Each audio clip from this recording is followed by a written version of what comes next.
Boa tarde a todos. Excelentíssimo desembargador presidente e relator da presente apelação, desembargador Ivan Leomar Bruxel, cumprimento Vossa Excelência, a quem eu estendo aos demais desembargadores votantes aqui nessa sessão.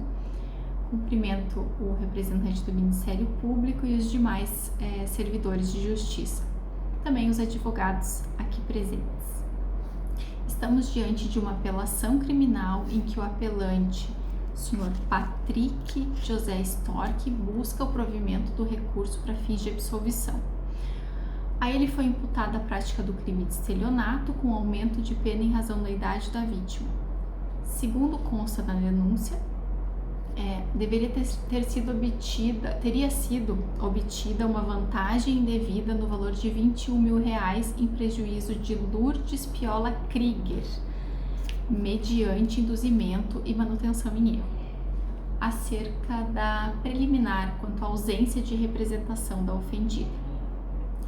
Em análise dos autos, é possível verificar que tanto no boletim de ocorrência quanto no termo de depoimento da vítima não consta manifestação expressa de representação.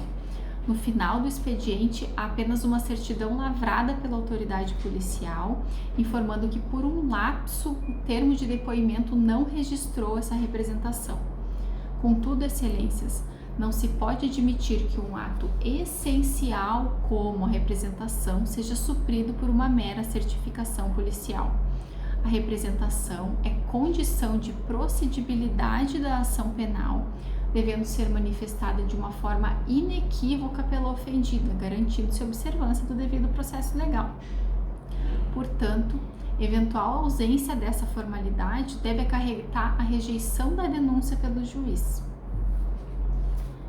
Assim,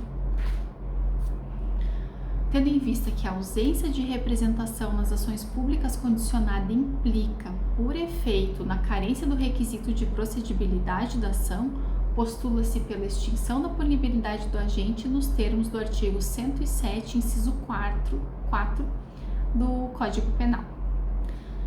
Passamos agora, senhores, para análise do mérito em relação à absolvição pela falta de provas. Ainda que superada a questão preliminar, a absolvição se impõe diante da fragilidade probatória. A materialidade do crime foi extraída do boletim de ocorrência e do depoimento da vítima, que relatou ter entregue R$12 mil ao casal supostamente envolvido nesse fato e posteriormente ela tentou sacar esses valores em agências bancárias, quando ela teria sido alertada pela gerente do Banco Itaú, a senhora Thaís Bom, que desconfiou da transação e acionou a polícia. Os policiais militares que atenderam a ocorrência localizaram um veículo Peugeot a 3 quadras da agência bancária e abordaram os ocupantes desse veículo. Alegaram ter encontrado R$5 mil com o condutor, o senhor Patrick, tá? Além de outros valores que não que não lembravam. E ainda um bilhete com anotações dentro do carro em que conteria informações relacionadas à vítima. No entanto, ao analisar os autos, percebe-se que tal bilhete não continha qualquer referência à vítima Lourdes Krieger, mas sim ao nome de uma terceira pessoa, de nome Gabriel Ribeiro Lima, com informações bancárias.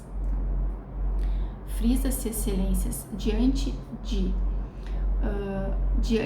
do que consta na denúncia e nos depoimentos dos policiais que atenderam a ocorrência, não há nos autos qualquer bilhete, papel ou anotação com os dados da vítima.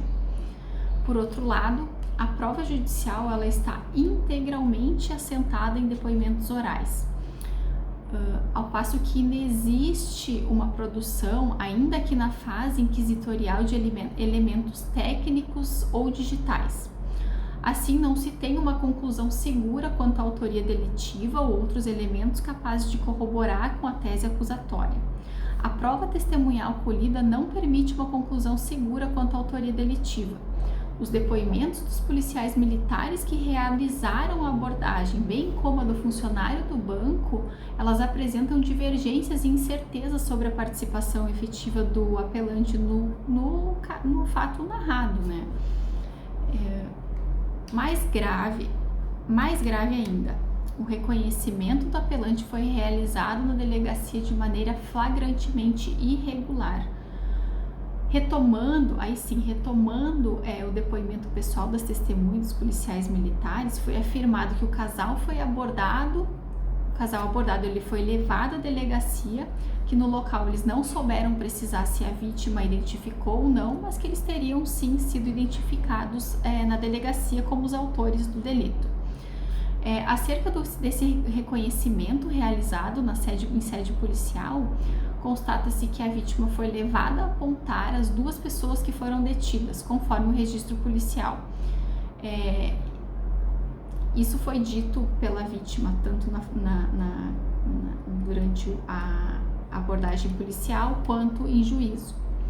Do que se extraiu do relato da vítima, plenamente identificável que a autoridade policial inobservou o contido no artigo 226 do Código de Processo Penal, uma vez que não oportunizou um reconhecimento capaz de assegurar as garantias processuais e individuais do indivíduo, gerando um ambiente frágil em relação a esse fato.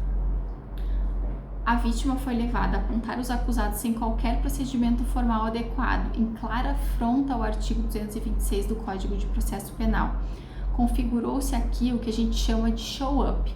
A prática é amplamente combatida pelos tribunais, justamente por induzir a vítima a identificar pessoas sugeridas pela própria polícia. Por decorrência desse ato, contamina-se a vítima cognitivamente de falsas informações, acreditando que o rapaz e a moça apontados pela autoridade policial são as pessoas envolvidas no fato em que ela foi vítima.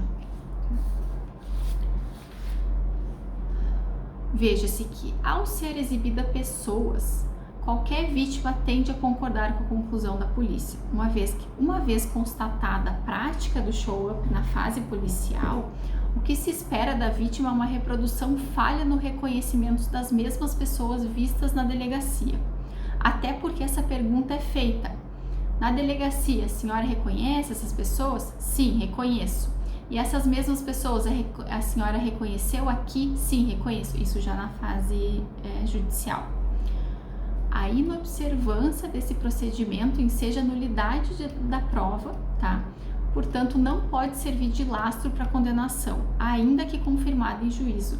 O ato realizado na fase inquisitorial seria nulo, portanto, retomando a linha argumentativa aqui apresentada no caso concreto, eventual confirmação de um ato ilegal precedido na delegacia não pode ser considerado como um ato confirmatório apto a ensejar a condenação. Isso porque, no caso concreto, a prova reside apenas na palavra da vítima, inexistindo outros meios de provas capazes de corroborar com a peça acusatória. Diante desse cenário, não há prova suficiente para embasar o decreto condenatório, devendo-se aplicar o princípio in dubio pro réu. A ausência de elementos concretos que demonstrem de forma inequívoca a participação do apelante no delito impede a manutenção da condenação.